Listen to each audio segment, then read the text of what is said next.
ನಾಳೆ 21ನೇ ತಾರೀಕು ಬೆಳಿಗ್ಗೆನೆ ನಿನ್ನ ಗಲ್ಗಂಬಕ್ಕೇರಿಸ್ತಾರೆ. ಈ ಸಮಯದಲ್ಲಿ ನಿನ್ನ ಮನಸ್ಥಿತಿನ ಅರ್ಥ ಮಾಡ್ಕೊಳ್ಳೋದು ಯಾರಿಂದನೂ ಸಾಧ್ಯ ಇಲ್ಲ. ಹಿಂದಿನ ಜನ್ಮದಲ್ಲಿ ನಾನು ಪಾಪ ಮಾಡಿದ್ದೆ ಅನ್ಸುತ್ತೆ. ಅದಕ್ಕೆ ಈ ಜನ್ಮದಲ್ಲಿ ನಾನಿಂತ ಪಾಪದ ಕೆಲಸನ ಮಾಡ್ಬೇಕಾಗಿ ಬಂದಿದ್ದೆ ವೀರೇನ್. ದೇವರ ಹತ್ರ ನಿನ್ ನೋವನ್ನು ಹೇಳ್ಕೊಂಡು ಸಾವನ್ನು ಪ್ರಾರ್ಥನೆ ಮಾಡ್ಕೋ. ನಾನ್ ನಿನಗೆ ಏನ್ ಹೇಳ್ಬೇಕೋ ಮಾತೇ ಬರ್ತಿಲ್ಲ. ಭಾರತ ದೇಶದ ಸ್ವಾತಂತ್ರ್ಯ, ನಾನು ಇದೊಂದೇ ಪ್ರಾರ್ಥನೆ ಮಾಡೋದು.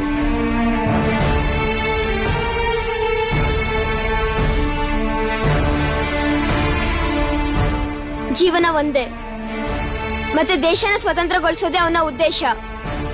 ಅವರ ಹೋರಾಟನ ನಾವು ವಿಫಲ ಆಗೋಕ್ ಬಿಡೋದಿಲ್ಲ.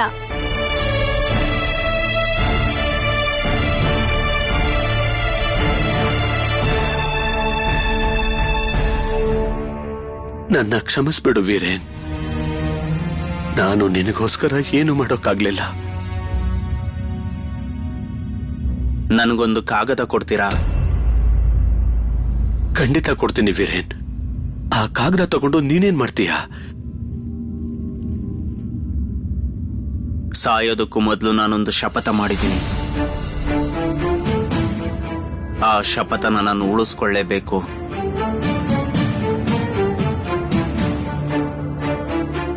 ಶಪಥ ಮಾಡೋಣ ವೀರೇನ್ ಅಣ್ಣನ ಹೆಸರಲ್ಲಿ. ಎಲ್ಲಿವರೆಗೂ ಪ್ರಾಣ ಇರುತ್ತೋ ನಾವು ಅಲ್ಲಿವರೆಗೂ ಬಾಯಿ ಮುಚ್ಕೊಂಡು ಯಾವುದೇ ಅನ್ಯಾಯನ ಸಹಿಸ್ಕೊಳ್ಳಲ್ಲ.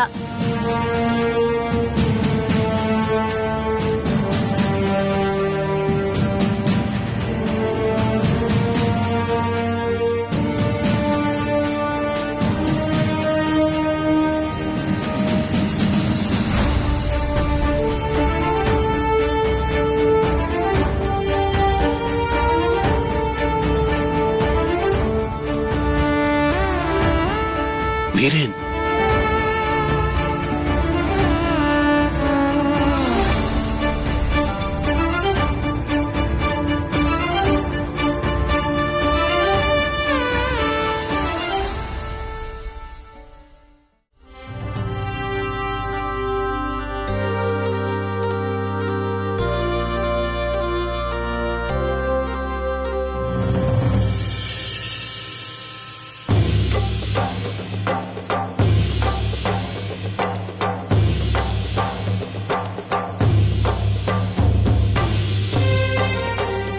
ನೋಡು ಸುಭಾಷ್, ನಾಟಕ ನೋಡಕ್ ಎಷ್ಟು ಜನ ಬಂದಿದ್ದಾರೆ. ಈ ನಾಟಕ ನಡೀತಿರೋದನ್ನ ನೋಡಿದ್ರೆ ನಂಗೆ ತುಂಬಾ ಖುಷಿ ಆಗ್ತಾ ಇದೆ. ಪೊಲೀಸರಂತೂ ನಮ್ಗೆ ಯಾವ ತೊಂದರೆನೂ ಕೊಡೋಕ್ಕಾಗೋದಿಲ್ಲ. ಆದ್ರೆ ಏನ್ ಗೊತ್ತಾ ಸುಭಾಷ್, ಹೊರಗಡೆ ಪೊಲೀಸರು ಕಾಯ್ತಾ ಇದ್ದಾರೆ. ನಿಮ್ಮಪ್ಪ ಮಾತಾಡಿರೋ ಮಾತುಗಳಿಂದ ಅವ್ರಿಗೆ ಅವಮಾನ ಆಗಿದೆ. ಅವ್ರು ಯಾವಾಗ ಏನ್ ಬೇಕಾದ್ರೂ ಮಾಡ್ಬೋದು. ಆದ್ರೆ ಯಾವ್ದೇ ಕಾರಣಕ್ಕೂ ಈ ನಾಟಕ ಮಾತ್ರ ನಿಲ್ಬಾರ್ದು. ಹಾಗಾದ್ರೆ ನಾಟಕ ಮುಗಿಯೋವರೆಗೂ ನಾವ್ ಗೆದ್ದಾಗಲ್ಲ. ಏನೇ ಆದ್ರೂ ಕೂಡ ನಾವಿದನ್ನ ಎದುರಿಸಲೇಬೇಕು ಗೋಪಾಲ್. ಆಮೇಲೆ ನಂದು ನಮ್ ಮನೋಬಲನ ನಾವು ಕಡಿಮೆ ಮಾಡ್ಕೋಬಾರ್ದು. ನಾವು ಗೆಲ್ತೀವಿ ಅಂತಾನೆ ಅಂದ್ಕೋಬೇಕು. ಈಗ ನಾವು ಅನಂತಣ್ಣ ಮತ್ತೆ ಗುರುಗಳಿಗೋಸ್ಕರ ಕಾಯ್ತಾ ಇದೀವಿ. ಈ ಗಂಟೆ ಯಾಕೆ ಸದ್ ಮಾಡ್ತಿದೆ ಸುಭಾಷ್? ಇದು ಫಸ್ಟ್ ಬೆಲ್. ಈಗ ಎಲ್ಲರೂ ಬಂದು ಒಳಗಡೆ ಕುತ್ಕೋತಾರೆ. ಇದಾದ್ಮೇಲೆ ಇನ್ನೊಂದ್ ಬೆಲ್ ಆಗುತ್ತೆ. 3ನೇ ಬೆಲ್ ಆದ ಕೂಡ್ಲೆ ನಾಟಕ ಶುರು ಆಗುತ್ತೆ. ಬನ್ನಿ.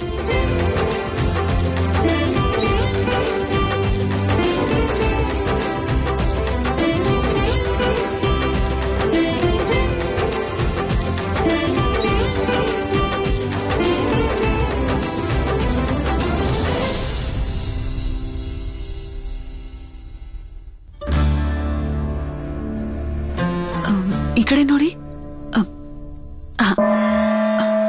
ಇಲ್ಲಿ ನೋಡಿ, ನಾಟಕದ ಬೆಲ್ ಆಯ್ತು, ಆದ್ರೂ ಅನಂತಣ್ಣ ಮತ್ತೆ ಗುರುಗಳಿನ್ನು ಬಂದೇ ಇಲ್ಲ. ಅವ್ರು ಬರೋ ತನಕ ನಾಟಕನ ಹೇಗ್ ಶುರು ಮಾಡಕ್ಕಾಗತ್ತೆ? ಅವ್ರಿಗೆ ಬೇಗ ಬನ್ನಿ ಅಂತ ಹೇಳಿದ್ದೆ ನಾನು. 7 ಗಂಟೆ ಆಗ್ತಾ ಬಂತು. ಅವ್ರಿಗೇನು ತೊಂದ್ರೆ ಆಗಿರಲ್ಲ ತಾನೆ? ಅವ್ರಿಷ್ಟೊತ್ತಿಗೆ ಬಂದು ತಲುಪಿರ್ಬೇಕಾಗಿತ್ತು. ಅವ್ರಿಗೇನಾದ್ರೂ ತೊಂದ್ರೆ ಆಗಿದ್ದಿದ್ರೆ ನಮ್ಗ್ ಸುದ್ದಿ ಬರ್ತಿತ್ತು. ಅವರೆಲ್ಲ ಹೇಗ್ ಬರೋಕ್ಕಾಗತ್ತೆ? ಹೊರಗಡೆ ಪೊಲೀಸರು ಬೇರೆ ಕಾಯ್ತಾ ಇದ್ದಾರೆ. ಇಲ್ಲಿ ಕೇಳಿ, ನೀವು ಒಂದ್ಸಲ ಹೊರಗೆ ಹೋಗಿ ನೋಡ್ಕೊಂಡ್ ಬನ್ನಿ. ಅಲ್ಲಿ ಏನಾಗಿದ್ಯೋ ಏನೋ. ಸರಿ, ನಾನೊಂದ್ಸಲ ಹೋಗಿ ನೋಡ್ಕೊಂಡ್ ಬರ್ತೀನಿ ರೀ. ಬೇಡ ಮೇಷ್ಟ್ರೆ, ನೀವೀಗ ಹೊರಗೆ ಹೋಗೋದು ಸರಿ ಇರಲ್ಲ. ಪೊಲೀಸರು ಈಗ್ಲೂ ನಮ್ ನಾಟಕ ನಿಲ್ಸೋ ಪ್ರಯತ್ನ ಮಾಡ್ತಿರ್ತಾರೆ. ನೀವೇನಾದ್ರೂ ಹೊರಗಡೆ ಹೋದ್ರೆ ಸುಮ್ನೆ ನಿಮಗ್ ತೊಂದರೆ ಕೊಡ್ತಾರೆ. ನೀವಿಲ್ಲೇ ಇರಿ, ನಾನೇ ಹೋಗ್ ಬರ್ತೀನಿ. ವಿಭಾ ವಿಭಾ, ನಾವಿವತ್ತು ನಾಟಕ ಪ್ರದರ್ಶನ ಮಾಡ್ತೀವಿ. ಮತ್ತೆ ಖಂಡಿತ ಮಾಡ್ತೀವಿ. ನಾವೆಲ್ಲರೂ ವೀರಣ್ಣನ ಹೆಸರಲ್ಲಿ ಶಪಥ ಮಾಡಿದೀವಿ. ಈ ನಾಟಕ ಇವತ್ತು ಮಾಡೇ ಮಾಡ್ತೀವಿ.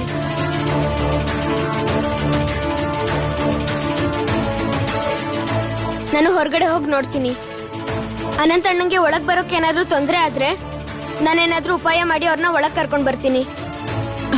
ಸುಭಾಷ್, ಹುಷಾರಾಗಿ ಹೋಗು.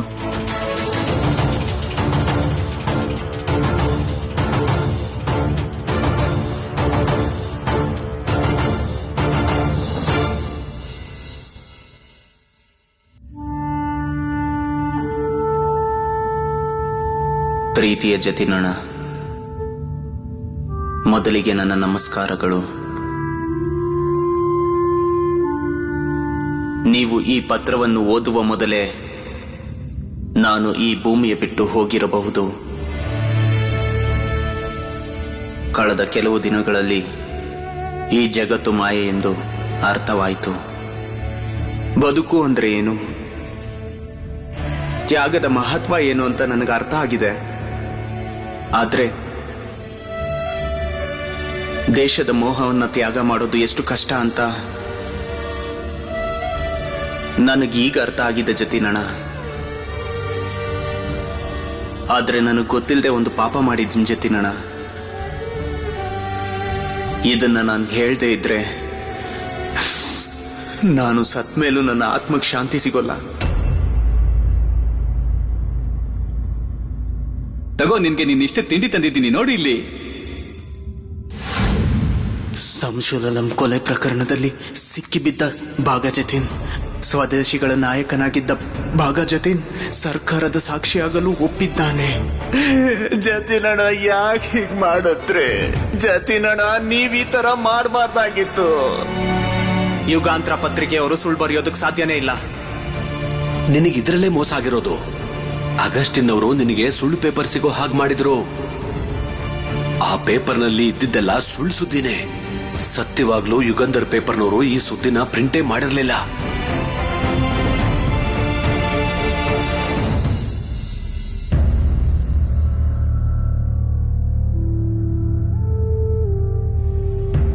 ಇಂತಿ ನಿಮ್ಮ ವೀರೇನ್.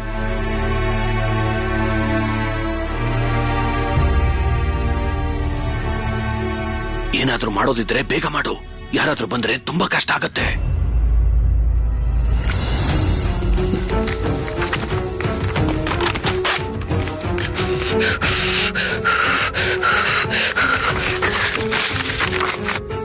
ಈ ಪತ್ರನ ನೀವು ಜತಿನಣ್ಣ ಕೊಟ್ಬಿಡಿ.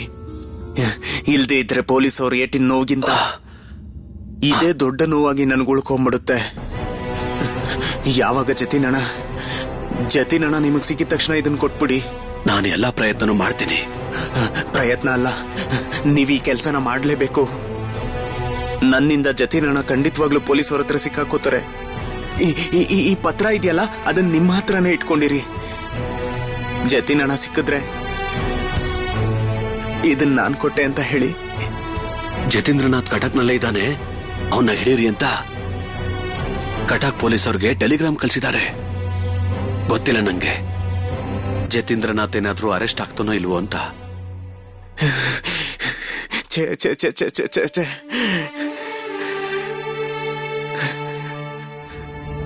ನನ್ನಿಂದಾಗಿ ಪೊಲೀಸ್ ಅವರು ಇವತ್ತು ಜತೀನಣ್ಣನ ಹುಡುಕ್ತಿದ್ದಾರೆ. ಅವರು ದೇಶಕ್ಕೋಸ್ಕರ ಎಷ್ಟೆಲ್ಲ ಕೆಲಸ ಮಾಡೋದಿದೆ. ಅವರು ಆ ಕೆಲಸನೆಲ್ಲ ಮಾಡಿ ಮುಗಿಸೋದಕ್ ಮುಂಚೆನೆ ಪೊಲೀಸ್ ಅವರು ಅವ್ರನ್ನ ಯಾವುದೇ ಕಾರಣಕ್ಕೂ ಹಿಡ್ಕೋಬಾರ್ದು. ಅದು ಅನ್ಯಾಯ ಆಗುತ್ತೆ.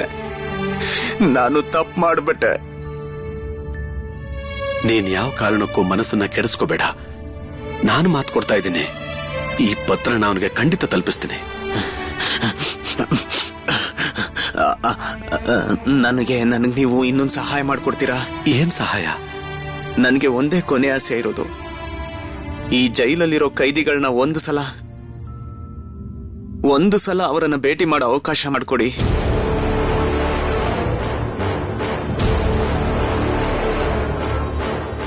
ಇದ್ಯಾವ ಆಸೆ? ಯಾಕೆ ಹೀಗೆ ಹಠ ಮಾಡ್ತಾ ಇದೀಯಾ? ಇದನ್ನ ನಾನು ಮಾಡಕ್ಕಾಗಲ್ಲ ಅಂತ ಹೇಳಿದ್ನಲ್ಲ.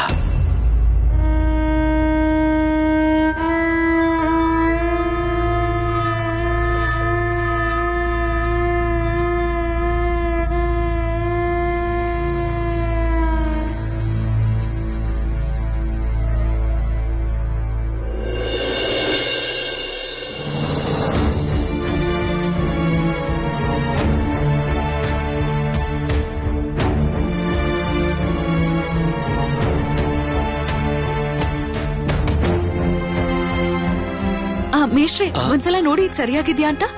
ಇದು ಮೊದ್ಲಿಗಿಂತ ತುಂಬಾ ಚೆನ್ನಾಗಿದೆ. ಹಾಗೆ ಇನ್ನೊಂದು ವಿಷಯ ಹೇಳ್ಬೇಕಿತ್ತು. ಅನು, ಶಾರದಾ, ಇಲ್ಲಿ ಕೇಳಿ, ನಮ್ಮ ಮಹಾರಾಜ ಮತ್ತೆ ಅನಂತ ಬಟ್ಟೆಗಳು ವೇಷ ಎಲ್ಲ ರೆಡಿ ಇದೆಯಲ್ಲ? ಎಲ್ಲ ರೆಡಿ ಆಗಿದೆ, ಬಂದ್ ಹಾಕೋಬೇಕಷ್ಟೇ. ಆದ್ರೆ ಅವರಿಬ್ರು ಯಾವಾಗ ಬರ್ತಾರೋ ಗೊತ್ತಿಲ್ಲ. ಹೌದು ಮೇಷ್ಟ್ರೆ, ಅವ್ರಿನ್ನೂ ಬಂದಿಲ್ಲ. ನಾವು 7 ಗಂಟೆಗೆ ನಾಟಕ ಹೇಗ್ ಶುರು ಮಾಡಕ್ಕಾಗತ್ತೆ? ನಾನ್ ಬಂದಾಯ್ತು. ಅನಂತಣ್ಣ, ನೀವ್ ಸಮಯ ವ್ಯರ್ಥ ಮಾಡ್ಬೇಡಿ, ಬೇಗ ವೇಷ ಎಲ್ಲ ಹಾಕೊಳ್ಳಿ. ಅಮರಣ್ಣ, ನೀವೀಗ ಹೋಗಿ ಸೆಕೆಂಡ್ ಬೆಲ್ ಕೊಡಿ. ಸೆಕೆಂಡ್ ಬೆಲ್ಗೆ ನಾನು ಗುರುಗಳ ಜೊತೆಲಿ ಬರ್ತೀವಿ. ಗುರುಗಳು ಬಂದಿಲ್ಲ ಅಂದ್ರೆ ಅವ್ರಿಗೇನು ತೊಂದರೆ ಆಗಿಲ್ಲ ತಾನೆ? ನಾನು ಗುರುಗಳಿಬ್ರು ಜೊತೆಲೆ ಬರ್ತಾ ಇದ್ವಿ. ಸ್ವಲ್ಪ ಹೊತ್ತಾದ್ಮೇಲೆ ತಿರುಗಿ ನೋಡಿದ್ರೆ ಅವರು ಕಾಣಿಸ್ಲೇ ಇಲ್ಲ. ನಾನು ಎಲ್ಲಾ ಕಡೆ ತುಂಬಾ ಹೊತ್ತು ಹುಡುಕ್ತೆ, ಆದ್ರೆ ಅವರೆಲ್ಲೂ ಕಾಣಿಸ್ಲೇ ಇಲ್ಲ. ನಾಟಕಕ್ಕೆ ತಡ ಆಗುತ್ತೆ ಅಂತ ನಾನು ಬಂದ್ಬಿಟ್ಟೆ. ಏನ್ ಹೇಳ್ತಿದ್ದೀರಾ ಅನಂತವ್ರೆ? ಗುರುಗಳನ್ನ ಪೊಲೀಸರು ಹಿಡ್ದಿಲ್ಲ ತಾನೆ? ಇಲ್ಲ, ಪೊಲೀಸರು ಹಿಡ್ಕೊಂಡಿಲ್ಲ. ಆದ್ರೆ ಅವರೆಲ್ಲ ಕಡೆ ತಿರುಗ್ತಾ ಇದಾರಷ್ಟೇ. ಪೊಲೀಸರ ಕಣ್ಣಿಂದ ತಪ್ಪಿಸ್ಕೋಬೇಕು ಅಂತ ಅಲ್ಲೇ ಬಚ್ಚಿಟ್ಕೊಂಡಿದ್ದೆ.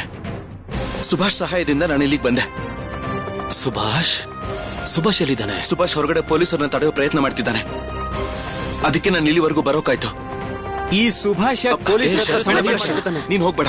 ಸುಭಾಷ್ ಈ ಕಡೆಯಿಂದ ಬರೋದಿಲ್ಲ. ಈಗ ಅವನು ಜನರಿರೋ ಕಡೆ ಹೋಗಿ ಅಪ್ಪ ಅಮ್ಮನ ಹತ್ರ ಮಾತಾಡ್ಸ್ಕೊಂಡ್ ಬರ್ತಾನೆ. ಸರಿ, ನಾವೆಲ್ಲ ತಲೆ ಕೆಡ್ಸ್ಕೊಳ್ಳೋದ್ ಬೇಡ. ನನಗಂತೂ ಗುರುಗಳ ಬಗ್ಗೆ ತುಂಬಾ ಚಿಂತೆ ಆಗ್ತಿದೆ. ಅನಂತಣ್ಣ, ನಮ್ ಹತ್ರ ಸಮಯ ಇಲ್ಲ, ನೀವ್ ಹೋಗಿ ಬೇಗ ತಯಾರಾಗಿ. ನನಗ್ ಚಿಂತೆ ಆಗ್ತಿರೋದು, ಅವರು ಚಾಣಕ್ಯನ್ ಪಾತ್ರ ಮಾಡ್ತಿದ್ರು, ಬೇರೆ ಯಾರ ಕೈಲೂ ಮಾಡಿಸೋದಕ್ಕೆ ಸಾಧ್ಯ ಇಲ್ಲ. ಬಂದೇ ಬರ್ತಾರೆ ಮೇಷ್ಟ್ರೆ, ನೀವು ಚಿಂತೆ ಮಾಡಕ್ ಹೋಗ್ಬಿಡಿ. ಗುರುಗಳು ತುಂಬಾ ಜವಾಬ್ದಾರಿ ಇರುವಂತ ವ್ಯಕ್ತಿ, ಅವರು ಖಂಡಿತ ಇಲ್ಲಿಗೆ ಬಂದೇ ಬರ್ತಾರೆ. ಆದ್ರೆ ಅವರು ಸರಿಯಾದ ಸಮಯಕ್ಕೆ ಬರ್ತಾ ಇದ್ರೆ ನಾವ್ ನಾಟಕ ಹೇಗ್ ಶುರು ಮಾಡೋದು? ವಿಭಾ, ನೀನೇನಾದ್ರೂ ಹೇಳು. ನನಗೂ ಗೊತ್ತಿಲ್ಲ. ನೀವೆಲ್ಲ ತಲೆ ಕೆಡಿಸ್ಕೋಬೇಡಿ, ಗುರುಗಳು ಬಂದೇ ಬರ್ತಾರೆ. ಅನಂತಣ್ಣ, ನೀವು ಬೆಳಗ್ಗೆಯಿಂದ ಏನಾದ್ರು ತಿಂದ್ರ? ನಾನು ತಿನ್ನಕ್ಕೆ ಏನಾದ್ರು ವ್ಯವಸ್ಥೆ ಮಾಡ್ಲಾ? ಇಲ್ಲ, ಈಗ ಸದ್ಯಕ್ಕೆ ನನಗೇನು ಬೇಡ. ನಾನು ಮೊದಲು ತಯಾರಾಗ್ತೇನೆ. ಈಗಾಗ್ಲೇ ತಡ ಆಗೋಗಿದೆ. ನನ್ನಿಂದ ತೊಂದರೆ ಆಗೋದ್ ಬೇಡ. ನೀನ್ ಸ್ವಲ್ಪ ಚಹಾ ಕುಡಿ. ಸರಿ, ನಾನು ಚಹಾ ಮಾರವನ್ನ ಕರೀತೀನಿ ರೀ. ಏನಪ್ಪ, ಇಲ್ಲಿ ಬಾಯ್ಲಿ. ಎಲ್ರಿಗೂ ಚಹಾ ಕೊಡು, ಒಳಗ್ ಬಾ.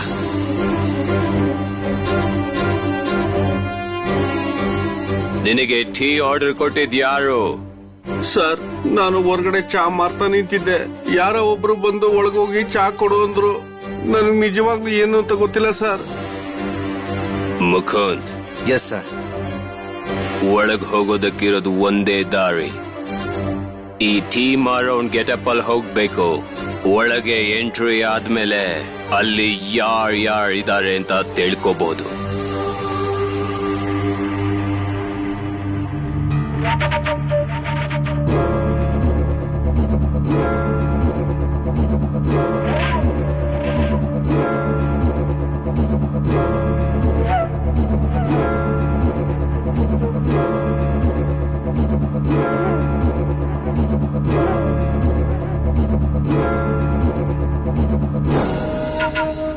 ಇನ್ನು 2 ಚಾ ಇಟ್ಬಿಟ್ಟು ಹೋಗಪ್ಪ.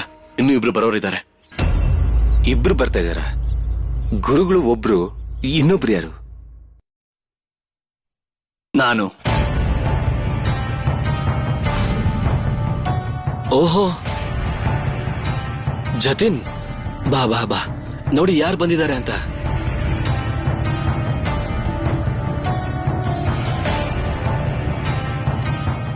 ಇವತ್ ರಾತ್ರಿ ವೀರೇನ್ ಕೊನೆ ರಾತ್ರಿ.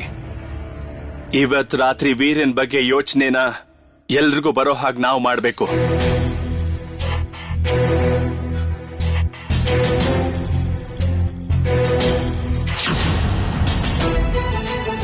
ನಾವೆಲ್ಲರೂ ಸೇರ್ಕೊಂಡ್ರು ಎಲ್ರ ಎದೆ ಒಳಗೂ ಬೆಂಕಿ ಹಚ್ಬೇಕು.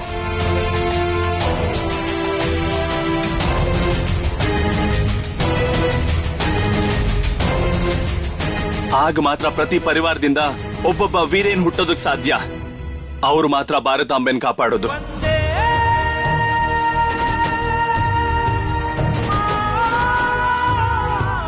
ಹೋಗಿ ನೀವೆಲ್ಲ ಬೇಗ ತಯಾರಾಗಿ ನಾಟಕ ಶುರು ಮಾಡಿ. ನಾಟಕ ಮುಗಿದ ಕೂಡಲೇ ನಾನು ಆಯುಧ ಖರೀದಿಗೆ ಹೋಗಿ ಬರ್ತೀನಿ.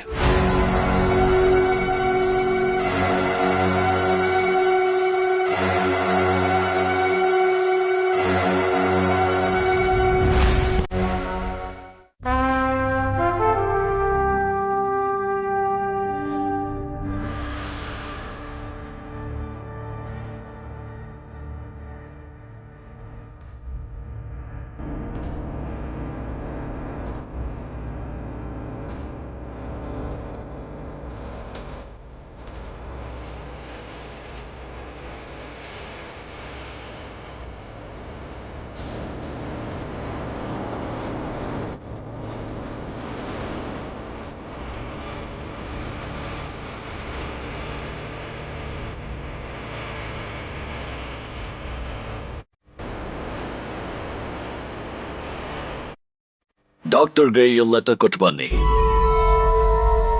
ಮತ್ತೆ ಅವ್ರಿಗೆ ಹೇಳಿ ಅರ್ಲಿ ಮಾರ್ನಿಂಗ್ ರೈಟ್ ಟೈಮ್ಗೆ ಬರಬೇಕು ಅಂತ. ಅವರ ಫ್ಯಾಮಿಲಿ ಮೆಂಬರ್ಸ್ಗೆ ಹೇಳಿ ಗಲ್ಲಿಗೇರಿಸಿದ ಮೇಲೆ ವೀರೇನ್ ಡೆಡ್ ಬಾಡಿನ ಕಲೆಕ್ಟ್ ಮಾಡ್ಕೊಳ್ಳೋದಕ್ಕೆ. ನಾವು ಯಾವ್ದಕ್ಕೂ ಅಲ್ಲಿ ಪೊಲೀಸ್ ಪ್ರೊಟೆಕ್ಷನ್ ನ ಇಟ್ಕೊಳ್ಳೋದು ಒಳ್ಳೇದು.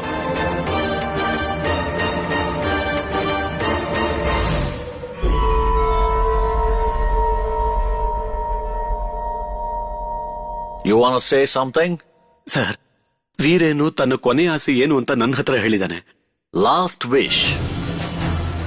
ವೀರೇನ್ ದತ್ತಗುಪ್ತನ ಲಾಸ್ಟ್ ವಿಶ್ ಏನೋ ತಿಂಡಿ ಅಲ್ವಾ? ಸರ್ಕಾರ ಅದನ್ನ ಅವತ್ತೇ ಕೊಟ್ಟಾಯ್ತಲ್ವಾ? ಅವತ್ತ ಆ ತಿಂಡಿನ ಅವನು ತಿಂದಿಲ್ಲ ಸರ್. ಅವತ್ತೇ ಅವನಿಗೆ ಜತಿನ್ ಮೋಸ ಮಾಡಿದಾನೆ ಅಂತ ಗೊತ್ತಾಗಿತ್ತು.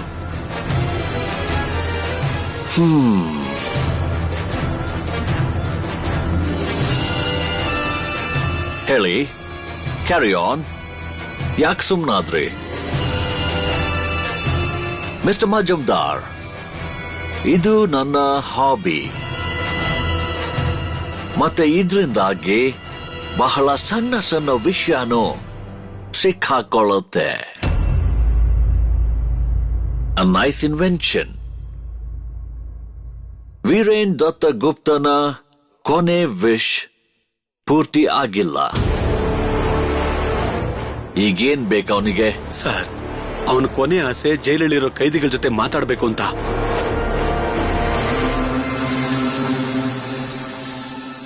ಮಾತಾಡ್ಬೇಕಂತ ಕೈದಿಗಳ ಹತ್ರ? ಏನ್ ಮಾತು? ಅದು ನನಗೆ ಗೊತ್ತಿಲ್ಲ sir.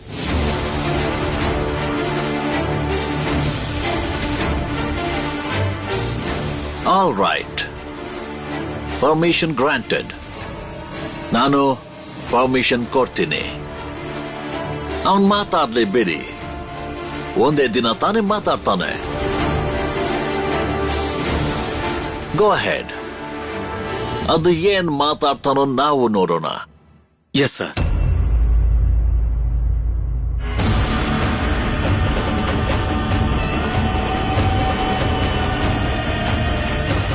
Veerayan Dattagupta, an emotional fool.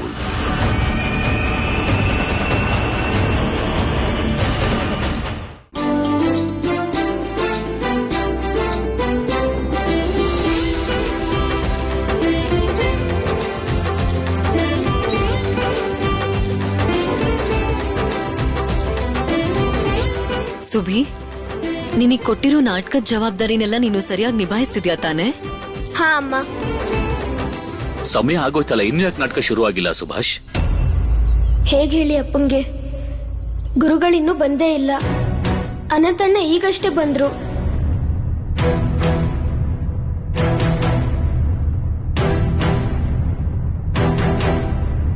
ಏನಾದ್ರೂ ಸಮಸ್ಯೆ ಆಗಿದ್ಯಾ? ಇಲ್ಲ ಇಲ್ಲ, ಅದೇನೋ ಅಂದ್ರೆ ರೆಡಿ ಮಾಡ್ಕೊಳಕ್ಕೆ ಸ್ವಲ್ಪ ಸಮಯ ಆಯ್ತು, ಅದಕ್ಕೆ ತಡ ಆಗ್ತಿರೋದು. ಇನ್ನೇನ್ ಶುರು ಆಗುತ್ತೆ. ಬರ್ತೀನಿ.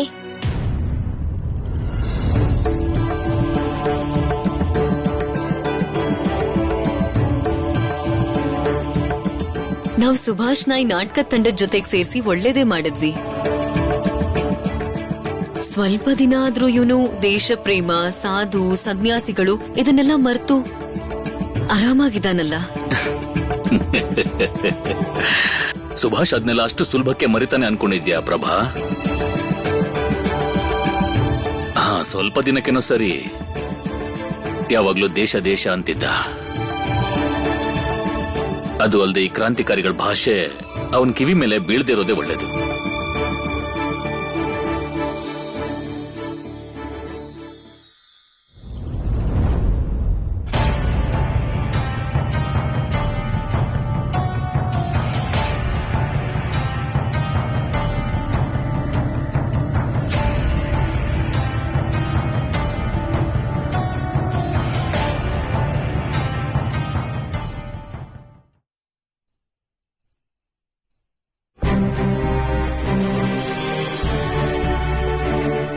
ಮೇಷ್ಟ್ರೆ, ನಾಟಕದ ಸಮಯ ಆಗ್ತಾ ಬರ್ತಿದೆ.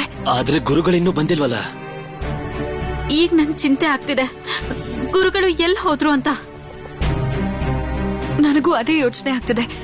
ನೀವ್ ಜಾಸ್ತಿ ತಲೆ ಕೆಡ್ಸ್ಕೊಬೇಡಿ ಅಕ್ಕ. ನೀವ್ ಯಾವ ಹಾಡನ್ನ ಹಾಡ್ಬೇಕೋ ಅದನ್ನ ಅಭ್ಯಾಸ ಮಾಡ್ತೀರಿ. ಮುಂದೆ ನೋಡೋಣ ಏನಾಗತ್ತೆ ಅಂತ. ಆದ್ರೆ ಸುಭಾಷ್ ಇಲ್ಲಿ ಇರ್ಬೇಕಾಗಿತ್ತಲ್ಲ, ಎಲ್ಲಿ ಹೋದ ಅವನು? ನಾನು ಇಲ್ಲಿದ್ದೀನಿ. ಆಯ್ತು, ನೀನ್ ಇಲ್ಲೇ ಇರ್ಬೇಕು. ನನ್ ತಂಡದಲ್ಲಿ ಒಬ್ಬ ಸದಸ್ಯ ಬರ್ತಾರೆ. ಗುರುಗಳು ಸರಿಯಾದ ಸಮಯಕ್ಕೆ ಬರ್ದೇ ಹೋದ್ರೆ ಅವ್ರನ್ನ ವೇದಿಕೆ ಕಳಿಸ್ಬೇಕು. ಜೊತೆಗೆ ನೀನ್ ಅಲ್ಲೇ ನಿಂತ್ಕೊಂಡು ಅವ್ರಿಗೆ ಪ್ರಾಂಪ್ಟ್ ಮಾಡ್ಬೇಕು. ಮೇಷ್ಟ್ರೆ, ನನ್ ಪ್ರಕಾರ ನಾವು ಜತಿನಣ್ಣ ಹೇಳಿರೋ ಮಾತನ್ನ ನಾವೆಲ್ಲರೂ ಪಾಲಿಸ್ಬೇಕು ಅನ್ಸತ್ತೆ. ಹೌದು ಮೇಷ್ಟ್ರೆ, ಜತಿನಣ್ಣ ನಮಗ್ ಹೇಳಿರೋ ಮಾತನ್ನ ನಾವ್ ಏನಾದ್ರೂ ಮಾಡಿ ಪಾಲಿಸ್ಲೇಬೇಕು. ಇಲ್ಲಿ ನಾಟಕ ನೋಡಕ್ ಬಂದಿರೋರ್ಗೆ ಈ ವಿಷಯ ಗೊತ್ತೇ ಇರಲ್ಲ. ನಮ್ ದೇಶಕ್ಕೋಸ್ಕರ ಹೋರಾಡಿದ್ದ ವೀರೇಂದ್ರ ದತ್ತನ್ನ ನಾಳೆ ಗಲ್ಲಿಗೆ ಏರಿಸ್ತಾ ಇದ್ದಾರೆ ಅಂತ. ಈ ವಿಷಯನ ಇಲ್ಲಿ ಸೇರಿರೋ ಜನರಿಗೆ ನಾವು ತಿಳಿಸದೇ ಇದ್ರೆ ಈ ನಾಟಕ ಮಾಡೋದ್ರಲ್ಲಿ ಅರ್ಥನೇ ಇಲ್ಲ. ನಾಟಕದ ಕೊನೆ ದೃಶ್ಯಕ್ಕೂ ಮೊದಲು ನಾವ್ 4 ಜನ ಎದ್ದು ಈ ವಿಷಯನ ಜನರಿಗೆ ಹೇಳೋಣ.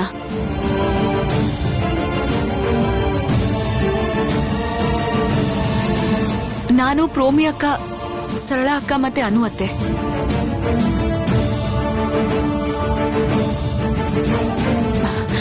ಸುಭಾಷ್, ನೀನೀಗ ಹೋಗಿ 3rd ಬೆಲ್ ಕೊಟ್ಬಾ. ಹೋಗು ಹೋಗು.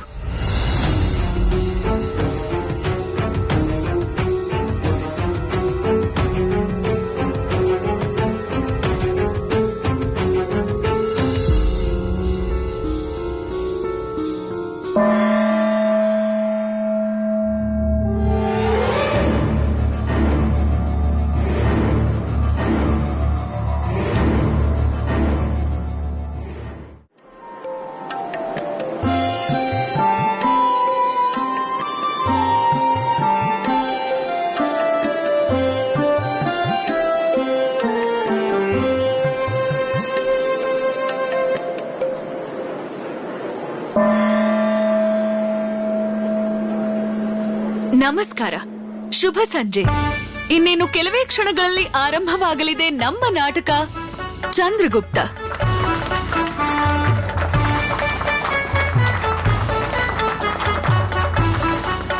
ರಚನೆ ಶ್ರೀ ವಿಜೇಂದ್ರನಾಥ್ ರಾಯ್, ನಿರ್ದೇಶನ ಶ್ರೀಮತಿ ವಿಭಾವತಿ ಬೋಸ್. ಬ್ರಿಟಿಷರ ಅನಾಚಾರದ ವಿರುದ್ಧ ನಿಂತು ನಮ್ಮ ನಾಟಕವನ್ನು ಪ್ರೋತ್ಸಾಹಿಸೋಕೆ ಇಲ್ಲಿಗೆ ಬಂದಿರೋ ನಿಮ್ಮೆಲ್ಲರಿಗೂ ನಾನು ನಮ್ಮ ತಂಡದ ಪರವಾಗಿ ಅಭಿನಂದನಾ ಪೂರ್ವಕವಾಗಿ ಹೃದಯ ಪೂರ್ವಕವಾದ ಸ್ವಾಗತ ಕೋರ್ತೀನಿ.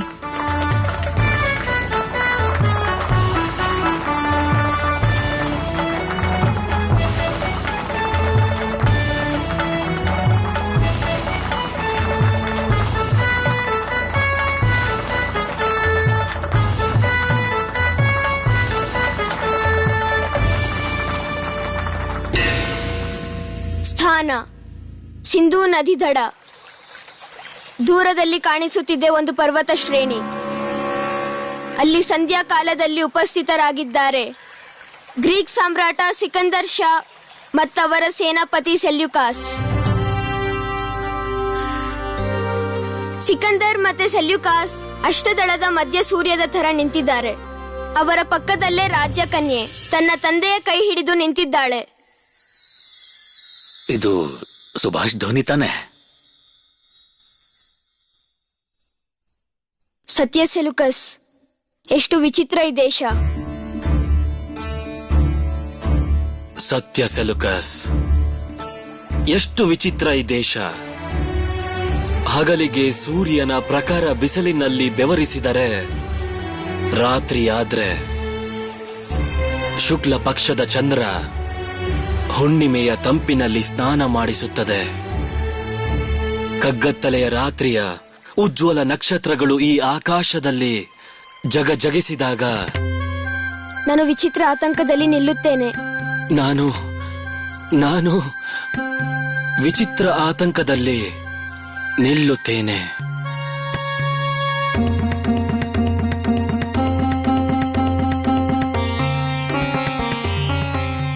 ಪ್ರಾಕೃತಿಕ ವೈಚಿತ್ರ್ಯದ ಈ ಬೃಹದಾಕಾರದ ದೈತ್ಯವಾದ ನೀಲಾಕಾಶದ ಕಡೆಗೆ ನೋಡುತ್ತಿದ್ದರೆ ನಿರ್ಭಾವುಕನಾಗಿ ಭಾಸವಾಗುತ್ತದೆ.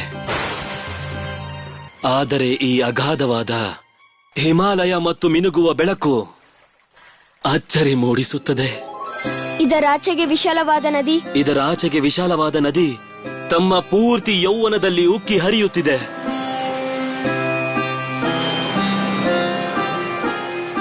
ಮರುಭೂಮಿಯಲ್ಲಿ ಶುದ್ಧವಾದ ಗಾಳಿ ಸುಳಿದಾಡುತ್ತಾ ಓಡಾಡುತ್ತಿದೆ.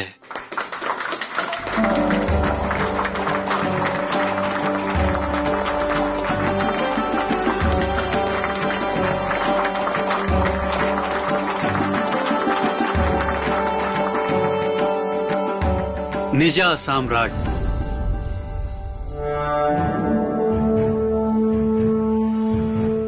ನಿಜಾನೇ, ನನ್ನ ದೇಶ ಸಂಪತ್ ಭರಿತ ಹೌದು. ಆದ್ರೆ ನಮ್ಮ ದೇಶನ ಈ ಬ್ರಿಟಿಷರು ಕೆಟ್ಟ ಸ್ಥಿತಿಗೆ ತಂದಿಟ್ಟಿದ್ದಾರೆ.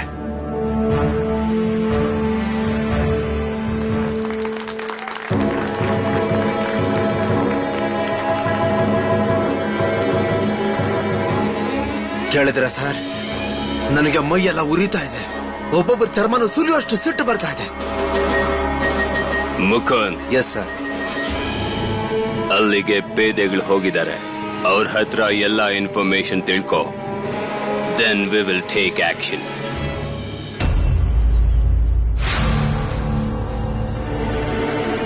ಸರ್, ಇದನ್ನ ಸುಭಾಷ್ ಬರ್ದಿದ್ದ. ಸುಭಾಷ್ ಅವನಿಗೆ ಸರಿಯಾದ ಶಿಕ್ಷೆ ಕೊಡ್ಬೇಕು. I will teach that boy a good lesson. Yes sir. Mukund, I can't bear this clapping. Stop it. Yes, sir. Sir, ಯಾಕೇನಾಯ್ತು? ಸರ್, ನಾನ್ ಚಹಾ ತಗೊಂಡು ಒಳಗಡೆ ಹೋಗಿದ್ದೆ. ಅಲ್ಲಿ ಏನ್ ಕೇಳಿದೆ ಅಂದ್ರೆ ಯಾರೋ ಇಬ್ರು ಪೊಲೀಸರು ಭಯಕ್ಕೆ ಒಳಗ್ ಬಂದಿರ್ಲಿಲ್ಲ. ಸರ್, ಆ ಜಾನಕಿನಾಥ್ ಅವರ ಚಿಕ್ಕ ಮಗ ಹೊರಗಡೆ ಹೋಗಿ ನಮ್ಮವ್ರ ಹತ್ರನೇ ಜಗಳ ಮಾಡ್ತಾ ಇದ್ದ. ಜಗಳ ಮಾಡ್ತಾನೆ? ತುಂಬಾ ಕೆಟ್ಟ ಹುಡುಗ ಅವನು. ಇಲ್ಲ ಸರ್, ಅವ್ನ್ ಬೇಕು ಅಂತಾನೆ ಜಗಳ ಮಾಡಿದ್ದು. ಜಗಳದ ಮಧ್ಯದಿಂದ ಯಾರೋ ಒಬ್ಬ ಒಳಗಡೆ ಹೋಗ್ಬಿಟ್ಟ. ಇನ್ನೊಬ್ಬ ಹೋಗದೆ ಇದ್ರೆ ನಾಟಕ ಶುರುವಾಗಲ್ಲ. ಇನ್ನೊಬ್ಬನಿಗೋಸ್ಕರ ಅವರು ಕಾಯ್ತಾ ಇದ್ದಾರೆ, ಮತ್ತೆ ತುಂಬಾ ಚಿಂತೆಯಲ್ಲಿದ್ದಾರೆ. ನಾನ್ ಸರಿಯಾಗಿ ಗೆಸ್ ಮಾಡಿದ್ದೆ. ಸ್ವದೇಶಿಗಳು ಸೇರ್ಕೊಂಡಿದ್ದಾರೆ. ಅವ್ರಿಗೆ ಪೊಲೀಸ್ ಅಂದ್ರೆ ಸ್ವಲ್ಪನೂ ಭಯ ಇಲ್ಲ. ಸರ್, ಆ ವ್ಯಕ್ತಿ ಬಂದಿದ್ದಾನೆ. ಯಾವ ವ್ಯಕ್ತಿ? ಸರ್, ಅದೇ ಸರ್, ಅವತ್ತು ಅವನು ನಿಮ್ಮನ್ನ, ಅವನ ಹೆಸರು ಬಾಗ ಜತಿನ್. ಹಾ, ಬಾಗ ಜತಿನ್ ಒಳಗೆ ಹೋಗ್ತಿದ್ದಾಗೆ ಎಲ್ಲ ಸೇರ್ಕೊಂಡು ಮಾತಾಡ್ಸಿದ್ರು. ಐ ಟೋಲ್ಡ್ ಯು ಮುಕುಂದ್, ಈ ಬಾಗ ಜತಿನ್ ಬಂದೇ ಬರ್ತಾನೆ. ನಾವು ಅವನನ್ನ ಮಾತ್ರ ಬಿಡಬಾರ್ದು. ಹೇ, ಬೇರೆ ಇನ್ನೇನ್ ಕೇಳಿಸ್ಕೊಂಡೆ? What are they plans? Sir, ಬಾಗ ಜತಿನ್ ನಾಟಕ ನೋಡಿದ್ಮೇಲೆ ಅದೇನೋ ಶಸ್ತ್ರ ಖರೀದಿಗೆ ಹೋಗ್ತಾನಂತೆ.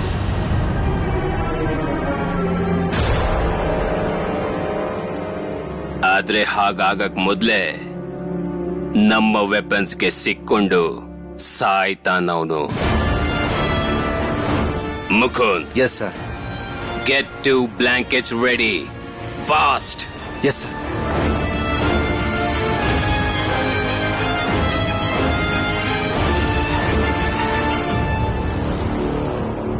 ಈ ನಾಟಕದ 2ನೇ ಅಂಕ ಶುರುವಾಗುತ್ತಿದೆ. ಸ್ಥಾನ ಬಂದು ಹೀರಾ ಮಹಲ್. ರಾತ್ರಿಯ ಹೊತ್ತು ಹೆಲೆನ್ ಮಹಲಿನಲ್ಲಿ ಸಂಧ್ಯಾರತಿ ಮಾಡುತ್ತಿದ್ದಾಳೆ. ಅದೇ ಸಮಯದಲ್ಲಿ ಸೆಲುಕಾಸ್ ಓಡಿ ಬರುತ್ತಾನೆ. ಬಂದ ಕೂಡ್ಲೆ ಒಂದು ಕೆಟ್ಟ ಸುದ್ದಿಯನ್ನು ಹೇಳುತ್ತಾನೆ. ಹೆಲೆನ್, ಸಾಮ್ರಾಟ್ ಸಿಕಂದರ್ ಮೃತರಾಗಿದ್ದಾರೆ. ಇದ್ ಹೇಗಾಯ್ತು? ಸೂರ್ಯ ಅಸ್ತನಾದರೆ ಪೃಥ್ವಿಗೆ ತಿಳಿಯದೆ ಆಮೇಲೆ ಇನ್ನೇನು ಉಳಿದಿಲ್ಲ. ಅವರು ನನ್ನನ್ನ ಈ ಸಾಮ್ರಾಜ್ಯದ ಉತ್ತರಾಧಿಕಾರಿ ಎಂದಿದ್ದಾರೆ. ಇಷ್ಟು ದೊಡ್ಡ ಮಹತ್ವಾಕಾಂಕ್ಷೆಯುಳ್ಳ ನೀವು ದೇಶದ ಬಗ್ಗೆ ಯೋಚನೆ ಮಾಡದೆ ಇರೋದಕ್ಕೆ ಹೇಗ್ ಸಾಧ್ಯ? ನೀವೇ ಹೇಳಿ. ಹೆಲೆನ್, ಸಾಮ್ರಾಟ್ ಸಿಕಂದರ್ ಏನನ್ನು ಮಾಡಿಲ್ಲವೋ ಅದನ್ನು ನಾನು ಮಾಡಿ ತೋರಿಸುತ್ತೇನೆ. ಏನು? ಭಾರತದ ಮೇಲೆ ವಿಜಯ. ಭಾರತದ ಮೇಲೆ ಜಯವೇ? ಹಾ, ಭಾರತದ ಗೆಲುವು. ಅದರಿಂದ ಏನ್ ಲಾಭ?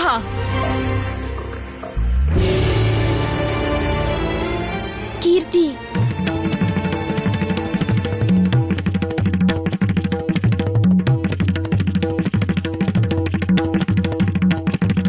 ಕೀರ್ತಿ,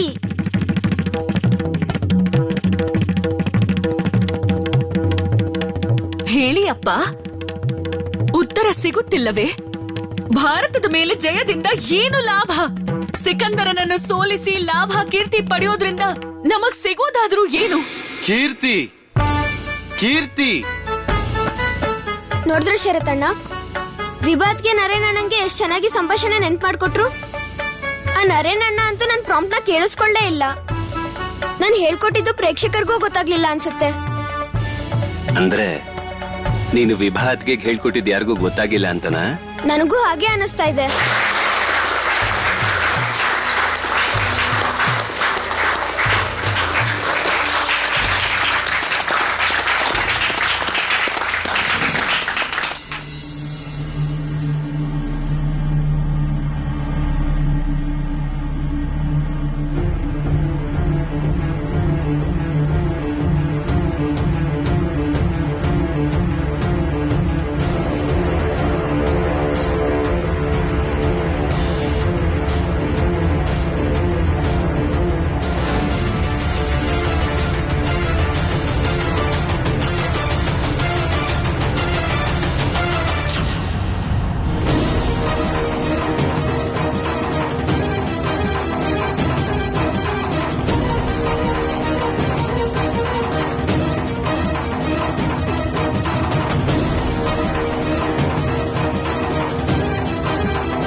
ಪೊಲೀಸರ, ಈಗ ಏನ್ ಮಾಡೋದು?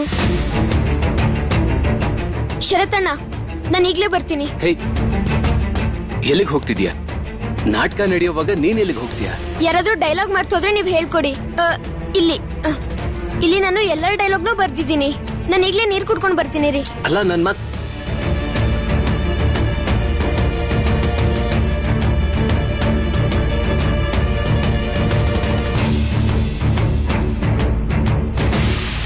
ಅನಂತಣ್ಣ.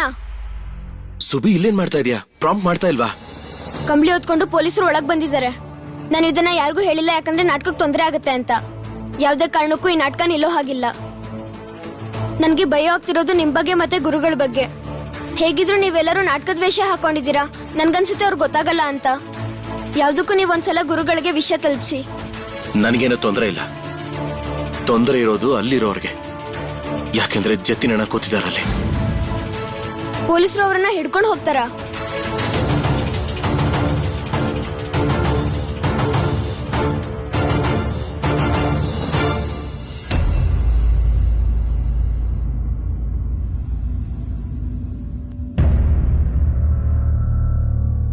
ಅಗಸ್ಟಿನ್ ಅವರು ನಿನ್ನ ಕೋಣೆ ಒಳಗಡೆ ಕೂರಿಸಿ ಊಟ ಕೊಡು ಅಂತ ಹೇಳಿದ್ದಾರೆ.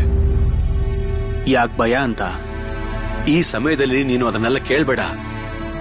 ನೀನ್ ಕೇಳ್ದಾಗೆ ಕೈದಿಗಳನ್ನ ಭೇಟಿ ಮಾಡೋಕೆ ನಿನಗೆ ಅನುಮತಿ ಕೊಟ್ಟಿದ್ದಾರೆ ಅವರು. ಹೋಗು, ಕೈದಿಗಳನ್ನ ಭೇಟಿ ಮಾಡ್ಕೊಂಡ್ ಬಾ.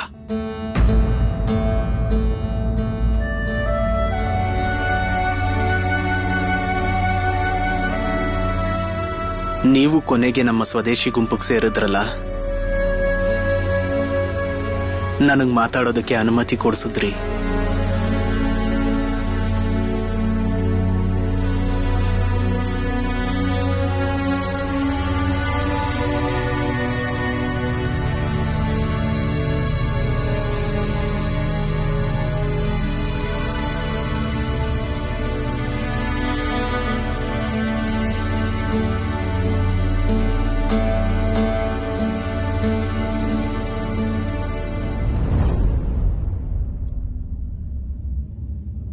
ಅಲ್ಲ, ನೀನು ಒಂದೇ ಮಾತರಂ ಹೇಳಿದ್ದಕ್ಕೆ ಪೊಲೀಸ್ನವ್ರು ಹೊಡೆದ್ರಲ್ಲ, ನಿನಗೆ ತುಂಬಾ ನೋವಾಯ್ತಾ? ಇಲ್ಲ, ಹೊಡೆದಿಲ್ಲ. ಸ್ವದೇಶಿಗಳು ಹೊಡೆದ್ರೆ ನೋವಾಗುತ್ತೆ ಅಂತ ಯಾರು ಹೇಳಿದ್ದು? ನೀವೆಲ್ಲ ಯಾವಾಗ ನಿರ್ಧಾರ ಮಾಡ್ತಿರೋ ದೇಶ ಸೇವೆ ಮಾಡ್ಬೇಕು ಅಂತ, ಆಗ ನಿಮ್ಗೆ ಯಾವುದೇ ಕಷ್ಟ ಆಗ್ಲಿ ನೋವಾಗ್ಲಿ ಆಗೋದಿಲ್ಲ. ಯಾವುದೇ ಭಯ ಇರಲ್ಲ, ಬರೀ ಪ್ರೀತಿ, ದೇಶ ಪ್ರೇಮ ಇರುತ್ತೆ. ನೀನ್ ಹೇಳ್ತಿರೋದೆಲ್ಲ ಸುಮ್ನೆ ಕತೆ ಕಣಯ್ಯ.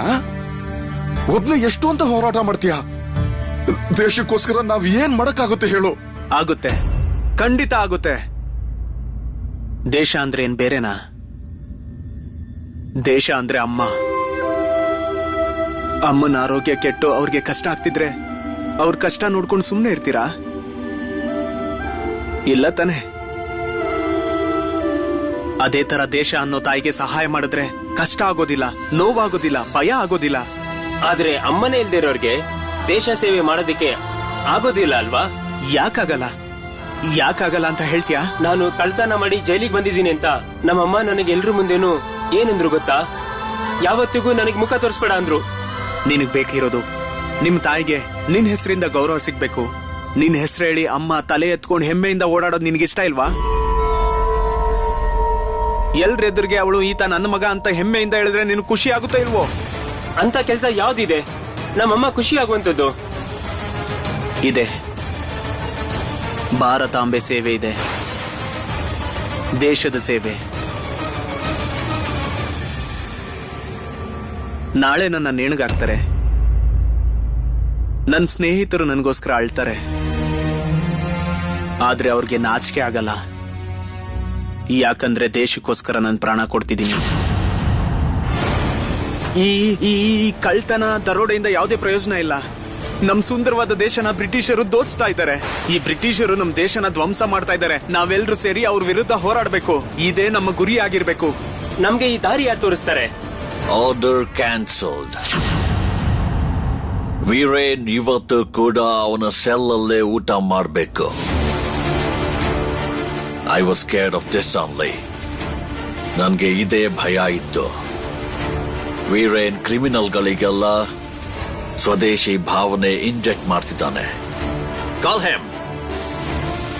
ವೀರೇನ್ ಬಾಯಿಲಿ. ಸಾರ್ ನಿನ್ನ ಇನ್ನು ಮುಂದೆ ಆಚೆ ಬಿಡೋ ಹಾಗಿಲ್ಲ ಅಂತ ಹೇಳಿದ್ದಾರೆ. ನೀನ್ ಒಳಗೆ ಇರ್ಬೇಕು, ಗೊತ್ತಾಯ್ತಾ?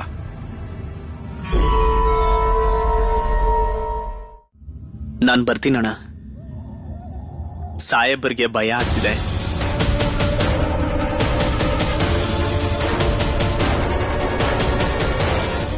ಜೈಲಿಂದ ಹೊರಗೋದ್ಮೇಲೆ ಕಟಕಲ್ಲಿರೋ ಸ್ಕೂಲ್ ಮಾಸ್ಟರ್ ಬೆನ್ನಿ ಮಾಧವ್ ಅವರನ್ನ ಭೇಟಿಯಾಗಿ ಇದ್ರ ಬಗ್ಗೆ ಯಾರಿಗೂ ಗೊತ್ತಾಗಬಾರ್ದು. ನೀವು ಅವ್ರ ಹತ್ರ ಹೋಗಿ ಅವ್ರು ನಿಮಗ್ ದಾರಿ ತೋರಿಸ್ತಾರೆ.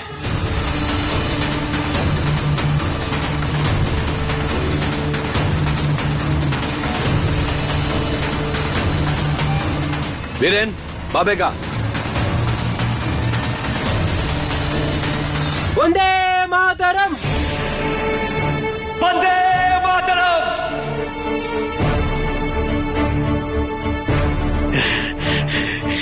ಇಬ್ರು ಇಬ್ರಿಂದ 2,000 ಆಗ್ತಾರೆ. 2,000 2 ಲಕ್ಷ ಆಗುತ್ತೆ. ಇವರಿಬ್ರು ಒಂದೇ ಮಾತ್ರ ಹೇಳಿದ ಕೂಡಲೇ ನಿಮಗ್ ಭಯ ಆಗ್ತಿದ್ಯಾ? ನಾಳೆ ಇಡೀ ದೇಶ ಒಂದಾಗುತ್ತೆ. ನಾಳೆ ಎಲ್ಲರ ಬಾಯಲ್ಲೂ ಒಂದೇ ಮಾತರಂ ಅನ್ನೋ ಮಂತ್ರ ಬರುತ್ತೆ. ಆಗ ಏನ್ ಮಾಡ್ತೀರಾ? ಈ ಮಂತ್ರ ಎಲ್ಲಾ ಕಡೆ ಕೇಳಿಸುತ್ತೆ, ತುಂಬಾ ಜೋರಾಗಿ ಕೇಳಿಸುತ್ತೆ. ಆಗೇನ್ ಮಾಡ್ತೀರಾ? ಹೇಗ್ ಸಹಿಸ್ಕೋತೀರಾ? Charge them! ವಂದೇ ಮಾತರಂ, ವಂದೇ ಮಾತರಂ,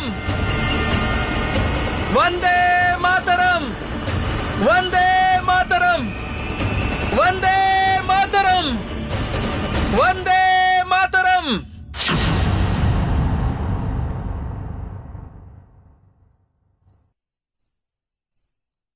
ನಿಮ್ಮ ಮಗನ ಬಳಿ ನೀವಿಷ್ಟು ನಿಷ್ಠೂರಳಾಗಬೇಡಿ ಮಾತೆ. ನೀವೇ ನನ್ನ ಸರ್ವಸ್ವ. ನೀವು ನನ್ನ ತಾಯಿ ಮಾತ್ರ ಅಲ್ಲ, ನೀವೇ ನನ್ನ ಧರ್ಮ, ನೀವೇ ನನ್ನ ಸಾಧನೆ, ನೀವೇ ನನ್ನ ದೇವರು. ನಿಮ್ಮ ಆಜ್ಞೆಯೇ ನನಗೆ ಆಶೀರ್ವಾದ ಮಾತೆ.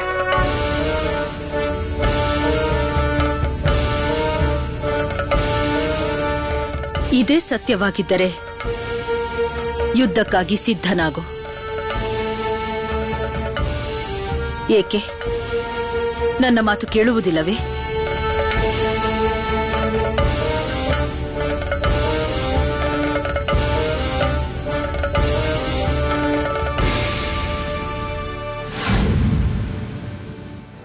ಜತಿನಣ್ಣ, ಯಾಕನಂತ್ ನೀನ್ ಯಾಕೆ ಇಲ್ಲಿಗೆ ಬಂದೆ?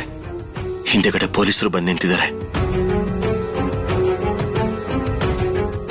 ಪೊಲೀಸ್ನವರಾ? ಅನಂತಣ್ಣ ಇಷ್ಟೊತ್ತಾದ್ರೂ ಏನ್ ಮಾಡ್ತಾ ಇದ್ದಾರೆ? ಈಗಿನ್ನೆ ನಂದ ಮತ್ತೆ ಚಂದ್ರಗುಪ್ತನ್ ಯುದ್ಧ ದೃಶ್ಯ ಇದೆ. ಅನಂತಣ್ಣ ಬರ್ಬೇಕಿತ್ತಲ್ವಾ? ಯಾಕೆ ಬಂದಿಲ್ಲ?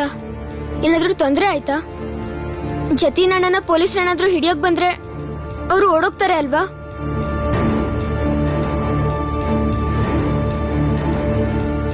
ನೋಡಲ್ಲಿ, ಅವರು ಬರ್ತಾ ಇದ್ದಾರೆ, ಇಲ್ಲಿಗೆ ಬರ್ತಾ ಇದ್ದಾರೆ.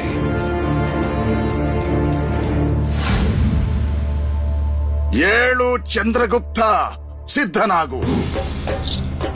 ಈ ಕೆಲಸವನ್ನು ನೀನಷ್ಟೇ ಮಾಡಲು ಸಾಧ್ಯ. ಪ್ರಜ್ವಲಿಸುವ ಸೂರ್ಯನಂತೆ ಬಲಶಾಲಿಯಾಗಿ ಸಿದ್ಧನಾಗು. ಭಯ ಬೇಡ, ಯಾವುದೇ ಭಯ ಬೇಡ. ಒಬ್ಬ ಚಂದ್ರಗುಪ್ತನೇ ಶತಶತ್ರುಗಳಿಗೆ ಸಮಾನ. ಯಾರಿಗೂ ಈ ನನ್ನ ಶಿಷ್ಯನನ್ನು ಸೋಲಿಸುವ ಶಕ್ತಿ ಇಲ್ಲ.